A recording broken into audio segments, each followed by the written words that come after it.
What's up, kings and queens? It's your boy Dan from Daft Previews. We've only got one game on the NBA today, and boy, it's a stinky one. Together, we're going to go through Props Madness. I'll let you know what my thoughts are on each and every single player with lines available. If that sounds interesting, let's go. Sub to the channel cause your boy's getting busy. Coming to your line from the west side of Sydney. We've got the free picks and the juice and the daily. It's all free, you don't even have to pay me. Before we jump into everything that you came for, we do have to recap the day that was. Shared 3 picks with you guys. We go 2-1. So not the perfect day. VIP, on the other hand, had a pretty decent day. 10.6 units profit, almost 12 units of profit on the NBA alone. So back-to-back winning days in the last 2 days, 27 units of profit. So I'm pretty chuffed. I'm pretty happy about how things are looking at this moment. It wasn't perfect. We still had some losing bets. Let's talk about it. On the video, the losing bet that I shared with you guys was Max Christie over 14.5 points and assists. He covered his points, but he didn't get his assists. And that was a late lineup change. D'Lo started alongside him and it really cut into his playmaking usage. So that one sucked. And that was one of my favorite bets too. So that one was pretty bad. Bet on Simono Fontecchio over 7.5 points. He finished with 5 points in this game. He did take 7 shots. Did miss 3 layups though, which is pretty tough to deal with. But I think regression was always coming for Simono Fontecchio. He'd been shooting pretty well up until this point. I'll put the curse on him. Also lost 0.75 units on Herb Jones over 2.5 first quarter points. He missed his 2 shots in the first quarter. The matchup wasn't the best, but Herb Jones in the first quarter is definitely something we'll be playing again in the future. Wasn't all bad, though. Had quite a few winners. Quite a few ladders, actually. So Nick Clifford, we hit him for 2 and 3 assists in that Sacramento Kings game at amazing odds. So that was a great win. We hit Isaiah Hartenstein over 12.5 rebounds and assists. He cashes the bumps. He finishes with 14. We hit Derek White under his PRA because Derek White still can't shoot the ball consistently. So I was happy with the read there.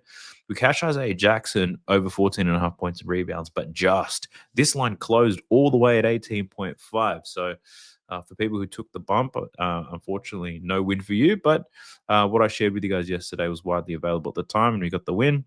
We also hit a little ladder here on Jock Landale to make 2 3-pointers. We hit him for 1, then we hit him for 2 at pretty crazy odds. Then we hit a 2-man double, which was Russell Westbrook over his rebounds prop, Michael Porter over his rebounds prop. Made a unit on that. And then, of course, we laddered those things up. So we cashed Russell Westbrook over 10 rebounds, Michael Porter Jr. over 10 rebounds. And then we parlayed both of those things together. Porter and Westbrook was like 20-1 odds. Even though we went light on it, a lot of profit was gained there. And we had a partial hit on a Trixie. So same game parlay was Isaiah Hartenstein and Russell Westbrook. Those things cash for us. We lost our 2 soccer bets, but soccer's slowly been profitable for me the whole year. It's still looking pretty good. Russell Westbrook, I just want to take the time to celebrate my man Russ. So happy he found a team. So happy that he's playing well. Absolutely killing it these days. Not only is he making me profit, but it's just, as a fan, really enjoyable to watch. But he was a beast today. He drove home a ton of profit for me. To celebrate, the first 20 people who use the code RUSS get 30% off their first month with VIP. I'll leave a link for that down below if you're interested. Now, jumping into Props Madness, the best way you're going to find if you like looking at player props. I encourage you guys to check it out. You get a 25% discount when you use the code DAFT when you sign up. There's a link for it down below. But let's talk about this game. It honestly, I had a quick look at it before I pushed record. Obviously, I didn't go in completely blind. But we've got a 2-point spread, which is good. We've got a fairly low total at 224, which isn't the best, not the most exciting thing. But then we got the Clippers versus the Suns. And man, for the Clippers, James Harden is out. Kawhi Leonard is out.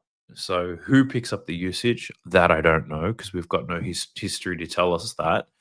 And then for the Phoenix Suns, Jalen Green looks like he's making his return. Likely has some sort of minutes restriction.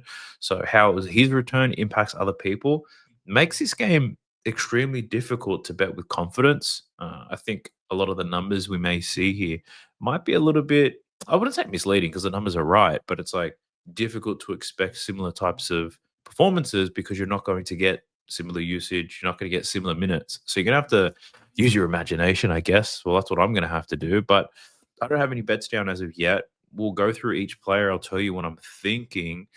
And I think a great way to get some engagement happening here is if you have any bets down on this game that you're feeling really good about, what I would love you to do, drop a comment down below on what the bet is and give me as much detail as you possibly can. Give me your reasons as to why you're betting it. It'll be good for me to see. You might be able to reward me with a couple picks if I can't land on any. But let's see how many of you guys get it right. So a little bit of fun because, yeah, there's nothing that screams out to me like, yeah, I have to bet this today. I'll probably take a bet in this game because it's the only bet, only NBA game for the day. But we'll see. We'll see how all the analysis goes after this video. I'll obviously spend hours looking into it. But for now, let's have a quick glance. Starting with the Phoenix Suns, we have Devin Booker. 28.5 points. Hit rate has been crazy over this in 6 out of 8 games, averaging 31 points per game. In terms of his closing line, he's hit that in 6 out of 8 games too. His line has moved down slightly. His line's been hovering at about 29.5 to 30.5. Jalen Green comes back. They moved the line by 1 point. How nice of them. But in terms of matchup for Devin Booker, it's a mixed bag, right? So for one, his primary play types, pick and roll ball handler and free throws. This Los Angeles Clippers team has been good at limiting both of those things. However, they have been very poor defending in isolation. They allow points to spot up shooters. They get murdered above the break. So whilst I think Devin Booker can still have a strong scoring game in this one, will it be good enough to cover this line? Now, one thing to call out, he versed the Clippers already, second game of the season, and they got blown out by 27. He's got 18 points in that game, played only 28 minutes. So we can't even really look at that game to see whether he's going to be better in this one. I highly doubt there's going to be a blowout here with a 2-point spread. Harden and Kawhi being out does close the gap between these two teams. Although some would argue that the Phoenix Suns probably should be favorites. Phoenix Suns aren't missing anybody. But regardless, Devin Booker, there's a bounce back impact here from that last game against the Clippers. You would assume motivational wise he'll be up there. The game should be tight, so he'll get a lot of minutes, he'll get a lot of opportunity. How much usage does Jalen Green take away from Devin Booker, though? Nobody knows. They're yet to share the floor together. Jalen Green, been injured all season, minutes restriction and all that. So how is that going to impact Devin Booker? I don't know. I would just be guessing. For now, I would say that I lean to the over with Devin Booker. Jalen Green probably struggles in his first game, minutes restriction and all that. Devin Booker's usage should stay relatively the same. And he should have a strong game against the Clippers. Again, I've got no reasons to back this up. That's just what my gut says, right? Looking at his assist prop, he's got a decent matchup to get assists here. The problem with Devin Booker is he picks and chooses when he's going to do it. Some games you'll have 6 potential assists, 14 potential assists. Other games you have 24 potential assists. Like, what version of Devin Booker do we get to see today? Does Jalen Green being back force him into more of a playmaking role? I'm not sure, but he's got a great matchup to get some assists. The Clippers, 5th most assists allowed, 3rd most assist above the break.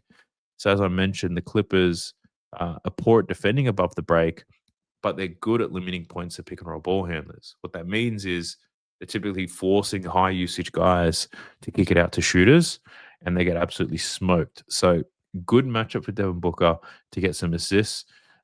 His assists are likely going to be going to a Grayson Allen, a Royce O'Neal perhaps, and now maybe a Jalen Green. But the matchup is good. The Clippers' defensive rating hasn't been great this season. So, yeah, the matchup for assists is good, but the matchup probably isn't too important for Devin Booker because it comes down to how he decides to play. If the Clippers can't slow him down in the pick and roll, chances are he probably doesn't dime up, right? Because they're not going to force him to pass. How much does Kawhi and James Harden being out impact the defense side of the Clippers? That I don't know either. But it looks like they'll be starting Derek Jones, Nicholas Batum, Bradley Beal, Chris Dunn, and Ivica Zubac. So, yeah. A little bit unsure of Devin Booker, despite him probably having the best hit rate out of everybody here. We then have Grayson Allen to score some points. His line's at 15.5. His line is held steady. He's lined at 15.5 in the last 2 games. You get there for plus money, but yeah, again, Jalen Green comes back. But this is an excellent matchup here for Grayson Allen to score points, as I mentioned earlier. The Clippers, 7th most points allowed to spot up shooters. Terrible above the break, where Grayson Allen gets the majority of his points. So the matchup for Grayson Allen to score is great. My question here would be volume and opportunity. It's projected here to play 26 to 36 minutes, so that's his range. This season, he's played some games where he's seen more than 40 minutes. So chances are he sees slightly less minutes than he has been, but he does have a really good matchup. In terms of similar types of matchups, if we look at teams that he's actually got a lot of good matchups this season. He's played the Clippers already. He played the Kings. They're not a great defense for what he likes to do. The Jazz, they're a terrible defense for what he likes to do. He's played the Jazz twice. Even the Spurs, they're a bottom 10 team. So a lot of these teams outside of the Denver Nuggets actually get smoked above the break. So he's had a lot of good matchups, I would say. So you could argue that the matchup has already been factored into his points line. So my look on this is there's probably no edge here in betting on Grayson Allen's over unless you get like insane efficiency. So I'll pass on that. Looking at his assists, lines at 3.5, heavily juiced to the over in 7 of 8, averaging 5 per game. Had 5 last time against the Clippers, and that was despite a 27-point blowout. He had 9 potentials in that game from only 28 passes, which is pretty crazy. Similar to Booker, good matchup. He does have a mixed bag, though. So Grayson Allen, a lot of his assists go towards the rim, whereas Devin Booker's go towards the perimeter.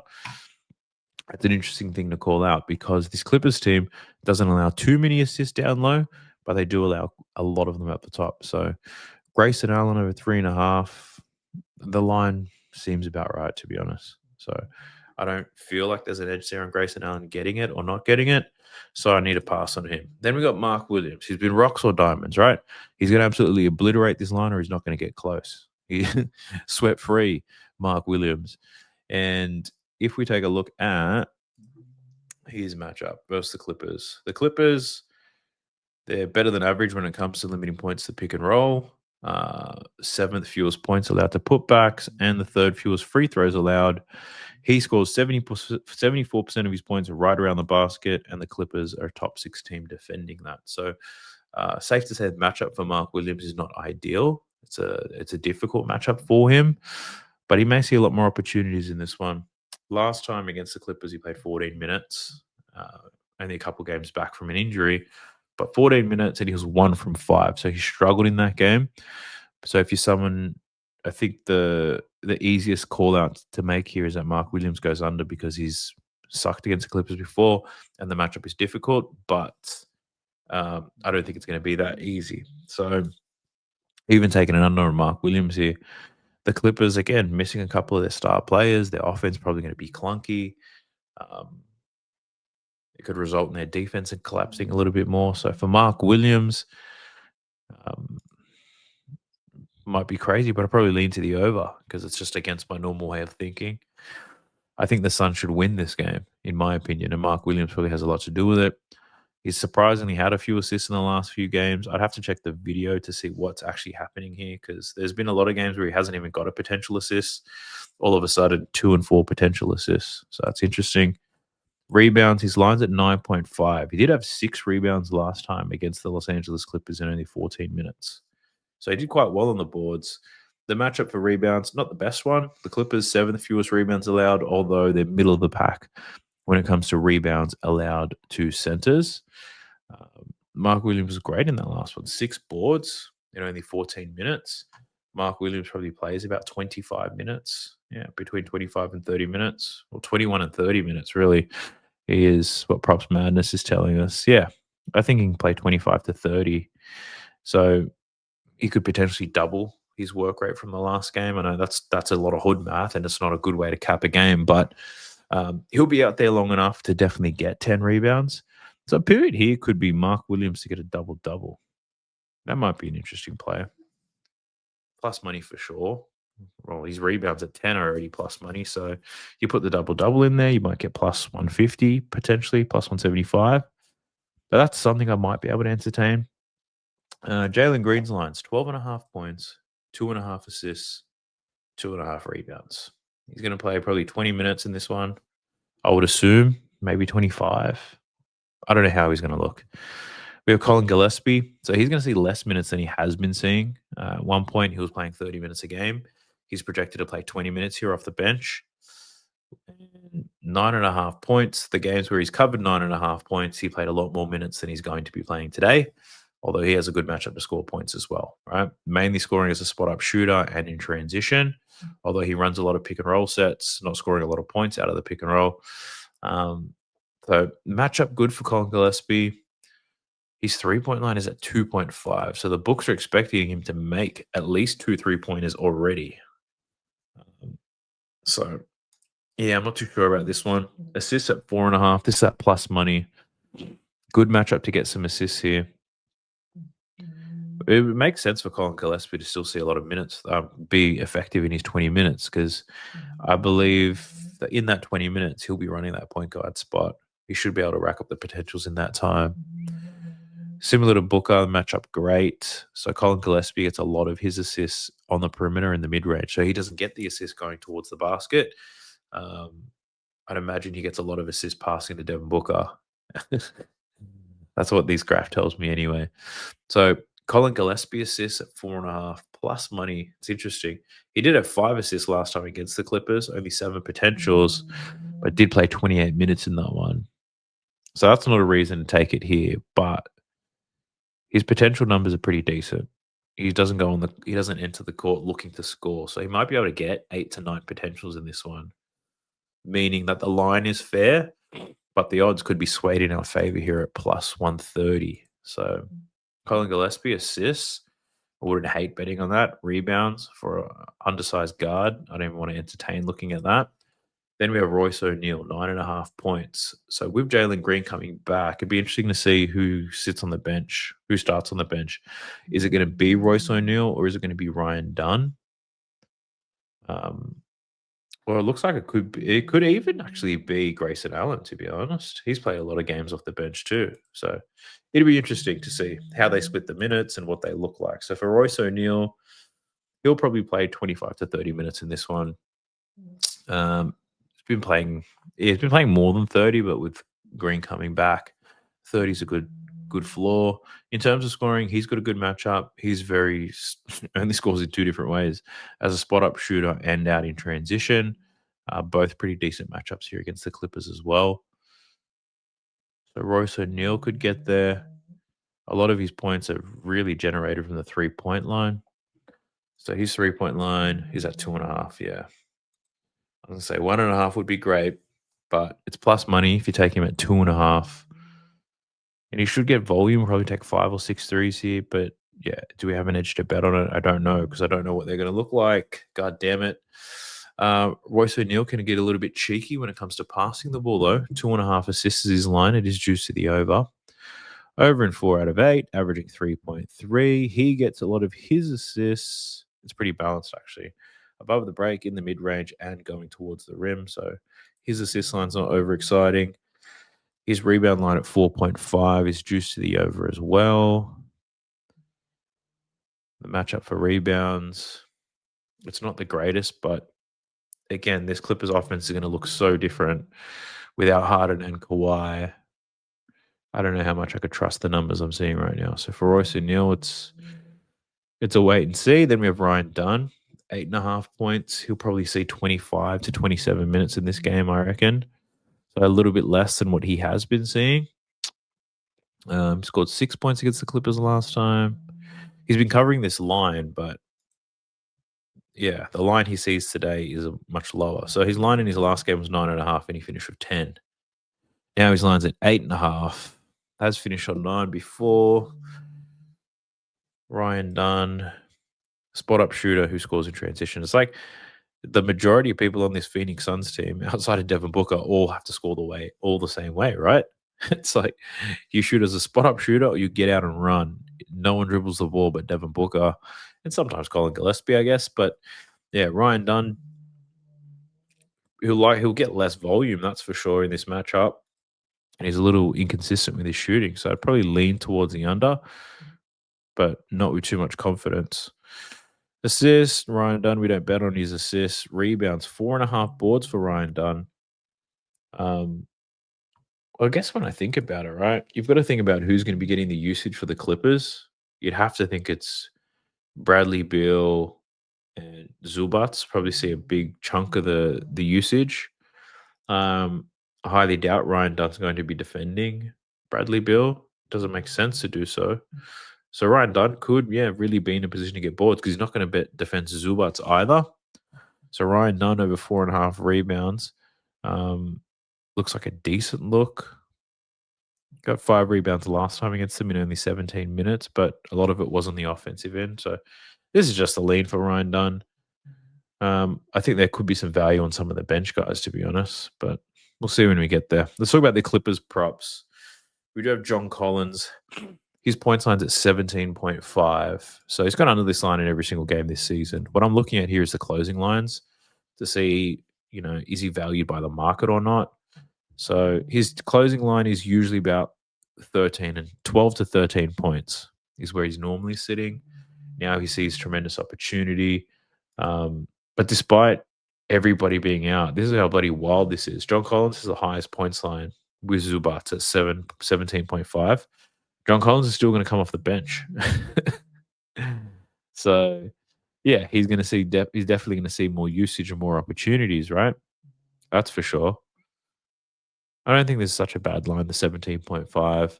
The matchup with the Suns isn't too bad. Transition, scoring as a spot-up shooter. And it's not like the Clippers are without anyone to create an offense. They do have CP3 coming off the bench as well. So Chris Paul's going to see a bump in his minutes. John Collins probably sees a lot more minutes with Chris Paul anyway. And their connection seems to be pretty good. So John Collins to score some points doesn't shock me here. He's projected to play 25 minutes in this game. So I don't hate the look. He should see usage in that 25 minutes. I will call that out. John Collins, rebounds. I'm not loving the rebounds here for John Collins. Just hasn't been getting after it lately. But at the same time, I guess James Harden and Kawhi Leonard get a lot of rebounds too. And if you're going to get more Derek Jones and more Nicholas Batum minutes, I don't believe that they rebound very much at all. So there could be extra scraps on the table for John Collins, but his points are linked to the over. Makes sense. Then we have Zubats over 17.5 points. Yes, he should see more usage, but then the question is he going to get enough touches? Because Zubat scores a lot of his points in the pick and roll. With no Harden, their pick and roll is going to be less effective. So he's probably going to have to rely on more putback buckets and more post-ups. But at the same time, he does have a really good matchup here, right? This Phoenix Suns team getting bashed by Europeans. I think I said this earlier. I think it was for the Nurkic play. These big-ass Europeans against the Suns, you got to take a look at them. But points-wise wasn't the angle. It was really about rebounds, 11.5 boards. So everybody but Wemby covered their rebounds against the Phoenix Suns. But Zubat's been very inconsistent with his rebounding. I will call that out. He had 5 rebounds in the blowout win against Phoenix. Wonder what he's done head-to-head. Last season, over his rebound line in 2 out of 3 games. But again, this Phoenix seems completely different. So the head-to-head stuff doesn't really matter too much, in my opinion. So the matchup is good. The thing is, with all these players being out, or Harden and Kawhi being out, it actually doesn't impact Zubat's minutes at all. So he'll play the same minutes he kind of has been. He'll play 26, 27 minutes if there's a blowout. He'll play 32 to 33 if there isn't. So in those non-blowout minutes, it's only been a few games, actually. Let me have a look. Games where he's played more than 33 games for more than 30 minutes. Blazers, Pelicans, and the Heat covered his rebound line once when he saw the extra minutes, points line once when he saw the extra minutes. So Zubat's not the same GOAT to bet on as he was last season. Last season, he was playing like 35 minutes a night. But now they got Brook Lopez, John Collins off the bench. Zubats doesn't have to play as many minutes these days. So his historical numbers probably not as accurate either. So I'll probably pump the brakes there on Zubats. Then we got Bradley Beal, who's been a shadow of his former self. He's only played 20 minutes a game in all 4 games so far this season. There hasn't been any. The last time there was news about a minutes restriction, I think it was against the Pelicans, or maybe even the Suns last time. It was a while ago. There hasn't been any news about a minutes restriction, but looking at his playing time, he's always been capped at about 20 minutes. I wonder with no Harden and no Kawhi, do they start to open things up for Bradley Beal? Because this is his former team. If you like revenge narratives, it could be a Bradley Beal masterclass here.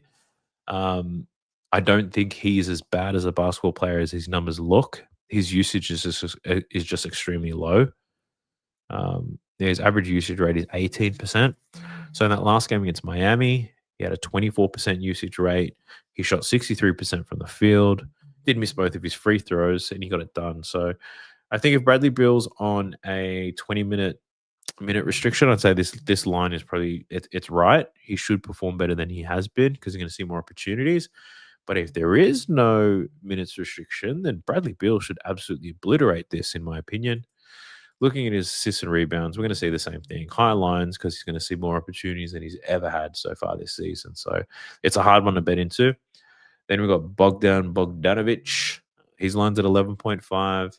He should play about 25 minutes off the bench here, 20 to 25 minutes. 25 is actually a little bit. Actually, no, he could. He played 30 minutes on the last game. No Kawhi Leonard, no Bradley Beal. So I think 20 to 25 minutes here for Bogdanovic is a good expectation to have. But we've got limited data to work with. Matchup-wise, he's a spot-up shooter who scores out on the perimeter. This Phoenix team has been below average at limiting points in the perimeter, but I think it really will open up if there's people who can penetrate. And this Clippers offense, probably outside of Beal, there's no one to really penetrate and put pressure in the paint in order to force some open looks on the perimeter. So might be a little bit tough for Bogdanovic. I'm not overly excited to bet on him. We got Derek Jones Jr. playing pretty well this season.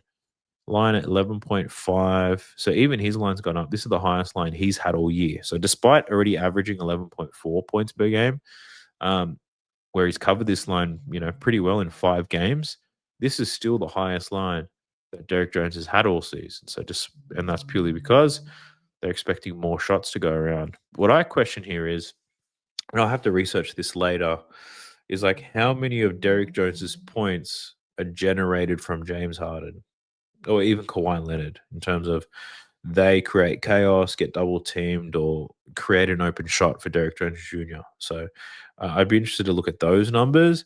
If the numbers come out to say that it's, Kawhi Leonard, James Harden don't actually create too much for Derek Jones, then look, his points maybe he's used to playing the volume of minutes he's going to see.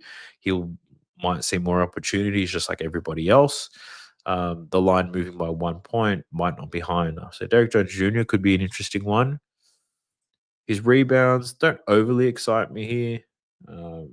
Derek Jones Jr., Chris Dunn, they're probably the 2 players you'd have to put on Devin Booker and Jalen Green.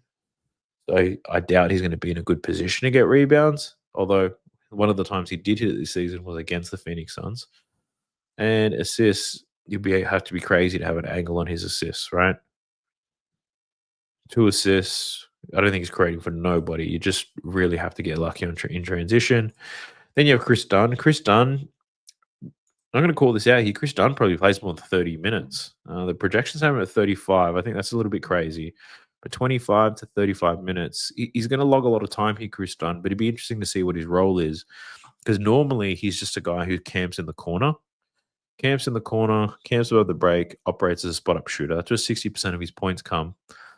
Now, with all the injuries and such, Chris Dunn likely plays a little bit of a point guard role, to be honest, with Bradley Beal, if this is their starting lineup until CP3 is on the court. So, but Bradley Beal doesn't even have Chris Dunn doesn't even have an assist line. So it'd be interesting. His last 2 games, 3 assists against OKC, 4 assists against the Miami Heat. Doesn't normally get an assist line, actually, until late. So normally his assist line's 1.5 or 2.5. So Chris Dunn to get 2.5 assists, potentially, depending on what the odds are, could be a look there. Rebounds, I'm not overly excited to talk about his rebounds at all. Then we've got Brolo off the bench. Brook Lopez, 6.5 points over this in 2 games. He's really just a stretch 5 all the way through now, which is pretty insane. His 6.5 point line stayed steady. His minutes won't change. 6 points last time against the Phoenix Suns. He was 2 from 4 from deep. So, and he just went 4 from 4 from deep against OKC. Last time he had a great game. He stunk the game after.